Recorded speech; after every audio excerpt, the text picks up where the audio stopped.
Emma, welcome back to Maui.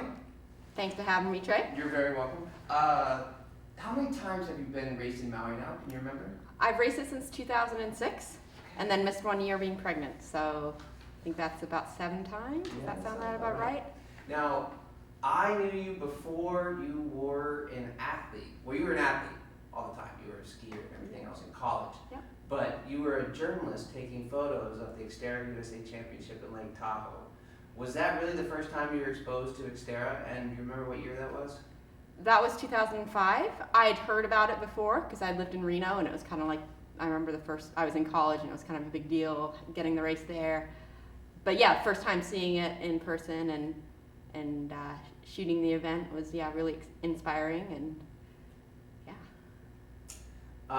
Tell us something people probably don't know about you. You grew up in Indonesia, right? That is correct. Until you were how old? 11. Do you have a lot of memories from then? I do, yeah. And when I come to Maui, they kind of come back. Just a lot of time at the beach, but it was also culturally a pretty amazing place to grow up as a kid. Tons of different cultures and a lot, very populated place. And I always felt pretty fortunate for what I had as a kid. Uh-huh.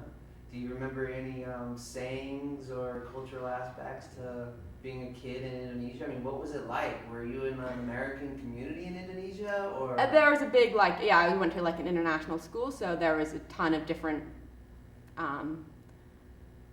foreigners there. But at the same time, I did interact quite a bit with the locals, and they were always super friendly. I have tons of memories. I mean, it definitely made me the person I am today. So yeah. But you turned it from a warm weather climate, then you ended up. When were you when you got to Alaska? I was 14. So okay. I was in Texas before then. So okay. Definitely very diverse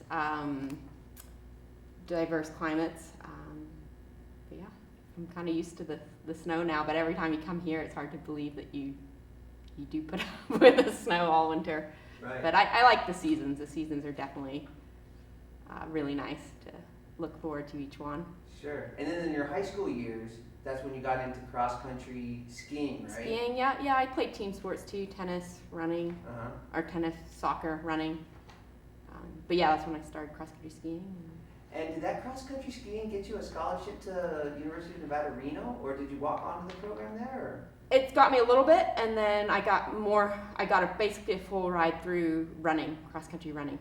Okay. So you cross-country run and were on the ski team at Nevada? Yep, yeah. So it was 3, because it was cross-country and then track and field in the spring, kind of a joint sport, and then I did skiing in the winter.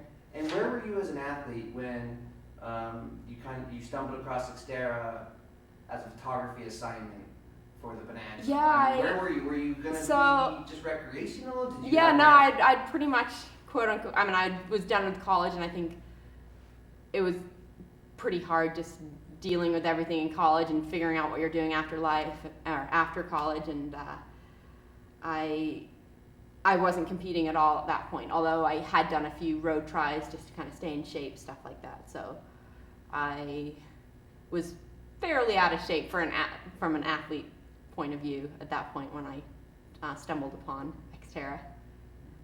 And you weren't that familiar with biking either, right? You weren't really a cyclist, were you? No. I bought a road bike the summer before and done a little bit of mountain biking in Alaska, but never had my own bike. So yeah. Okay, now so the progression from being okay as an amateur to really good as an amateur to okay as a pro to really good as a pro. This last 2 years, you've turned it on and have been the fastest American we've had at every race you've entered for the last 6 or 7 big events. What's the secret in that last stretch of time where you've gotten progressively so much faster?